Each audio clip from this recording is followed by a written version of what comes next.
ایک حدیث پاک جو یاد آتی ہے اس کا مفہوم میں آپ کے سامنے پیش کر رہا ہوں، کچھ اس کی صراحت اور اس کی شرح کے ساتھ۔ ایک جوان تھا، اللہ کے رسول علیہ السلام کی بارگاہ میں وہ آیا، اور آنے کے بعد اس نے کہا کہ یا رسول اللہ، مجھ سے ایک گناہ ہو گیا ہے، یعنی میں نے زنا کیا ہے، اور آپ مجھ پہ حد لگائیں، کیونکہ اسلام کا جو قانون ہے، اگر کوئی شادی شدہ زنا کرے تو اس کو پتھر مارے جاتے، پتھر اس پہ برسائے جاتے ہیں۔ تو اس نے کہا یا رسول اللہ، مجھ سے زنا ہو گیا ہے اور میں چاہتا ہوں کہ آپ مجھ پہ حد لگائیں اور مجھے پاک کر دیں، کیونکہ قانون یہ ہے کہ اگر کسی پہ حد لگے گی تو امید ہے کہ انشاءاللہ قیامت کے دن اللہ اس گناہ کے بارے میں اس سے سوال نہیں پوچھے گا، اس سے سوال نہیں ہوگا۔ تو آقا کریم صلی اللہ علیہ وسلم فرماتے ہیں تو نے زنا نہیں کیا ہوگا۔ ذرا توجہ کریں، سید المعصومین کا انداز گنہگاروں کے ساتھ کیا ہے۔ وہ آ کر کے خود کہتے ہیں میں نے زنا کیا ہے، اور آقا علیہ السلام فرماتے ہیں تو نے زنا نہیں کیا ہوگا، صرف تو نے بوس و کنار کر لیا ہوگا، چل جا یہاں سے، جا جا۔ اس نے کہا نہیں یا رسول اللہ، میں نے زنا ہی کیا ہے۔ سرکار فرماتے ہیں اپنے صحابہ سے، کہیں یہ شراب کے نشے میں غلط باتیں تو نہیں بک رہا ہے، اس کا منہ سونگو۔ تو لوگوں نے منہ سونگا، کہیں نہیں یا رسول اللہ یہ شراب کے نشے میں نہیں ہے۔ پھر اس نے کہا حضور میں نے زنا کیا ہے۔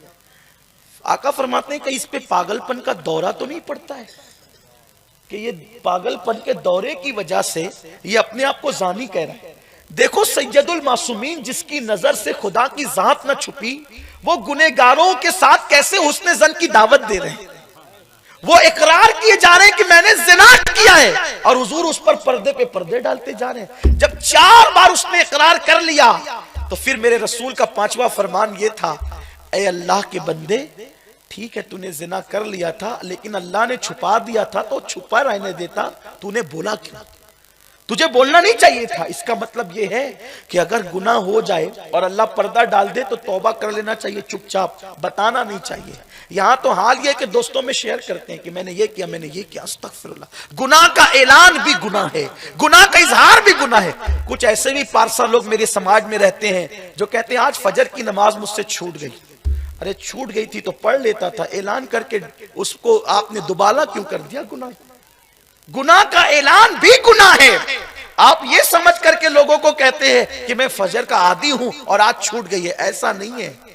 یہ سب باتیں نہ کیا کریں سماج میں۔ گناہ کا اظہار بھی گناہ ہے، گناہ کا اعلان بھی گناہ ہے۔ تو آپ نے فرمایا تھا جب اللہ نے پردے ڈال دی تو پردہ پڑا رہنے دیتا، تو نے کیوں ایسا کیا؟ اب بہرحال تو نے جب اقرار کر ہی لیا ہے، سرکار نے فرمایا لے جاؤ اسے، توجہ کریں، لے جاؤ اسے اور اس پہ پتھر برساؤ، سنگ سار کر دو اس کو۔ صحابہ لے کے اس جوان کو پتھر مارنے لگے۔ جب پتھر مارنے لگے اس کو تو اللہ کے حبیب صلی اللہ علیہ وآلہ وسلم کے صحابہ سنگ سار کر کے آئے۔ تو آنے کے بعد حضور علیہ السلام نے دیکھا کہ ایک صحابی کے دامن پر خون کے کچھ قطرے ہیں، کچھ قطرے خون کے لگے ہوئے ہیں۔ تو سرکار نے دیکھ کر جان گئے، سرکار پہچان گئے کہ یہ اسی کے خون کے قطرے جس شخص نے زنا کیا تھا، اور پھر اس نے توبہ کی، اسے سنگسار کیا گیا۔ اور سرکار نے ان سے پوچھ لیا وہ میرے فلاں کا کیا؟ میں اس شخص کا نام نہیں لوں گا، اس لیے کہ جس کو نبی میرا کہہ دے پھر شان ہی جدا ہے۔ خدا کی قسم ایسے گنہگار پر پھر ہم رشک کرتے ہیں، ہم گنہگاروں کو رشک آتا ہے جس کو نبی میرا کہہ دے، اس لیے کہ ان کی شان ہے اپنے خطاوار کو اپنے ہی دامن میں لو، کون کرے یہ بھلا تم پہ کروڑوں درود، کر کے تمہارے گناہ مانگے تمہاری پناہ، تم کہو دامن میں آ تم پہ کروڑوں درود۔ حضور علیہ السلام نے فرمایا وہ میرے فلاں کا کیا ہوا؟ عرض کی یا رسول اللہ ہم اس کو پتھر مار رہے تھے، اور جب پتھر مار رہے تھے تو وہ نکل کر بھاگا۔ سرکار فرماتے ہیں تو پھر وہ بھاگ گیا؟ عرض کی نہیں یا رسول اللہ جب وہ بھاگا تو ہم نے اس کو پکڑنے کی کوشش کی اور مارا۔ سرکار فرماتے ہیں ارے بھاگ رہا تھا تو بھاگ جانے دیا ہوتا۔ کیا محبت ہے گنہگاروں سے، کیا پیار ہے گنہگار، بھاگ رہا تھا تو بھاگ جانے دیا ہوتا۔ نہیں یا رسول اللہ ہم نے اس کو مار دیا، وہ مر گیا، انتقال ہو گیا اس کا۔ پھر اس کے بعد ایک اور صاحب کھڑے تھے، انہوں نے کہا اللہ کی لعنت ہو اس پر۔ ایک صاحب کہتے ہیں غصے میں اور جلال میں آ کے اللہ کی لعنت ہو اس پر. ابھی قرآن نازل ہوتا ہے، نبیوں کا امام زمین پر ظاہری حیات میں موجود ہے اور وہ زنا کرتا ہے. سرکار نے یہ جملے سنے تو سرکار علیہ السلام جلال میں آ گئے. فرمایا تم اس پہ لعنت کر رہے ہو، اس نے ایسی توبہ کی ہے، اگر اس کی توبہ پورے مدینے والوں پہ تقسیم کر دی جائے تو اللہ سب کو جنت عطا کرے.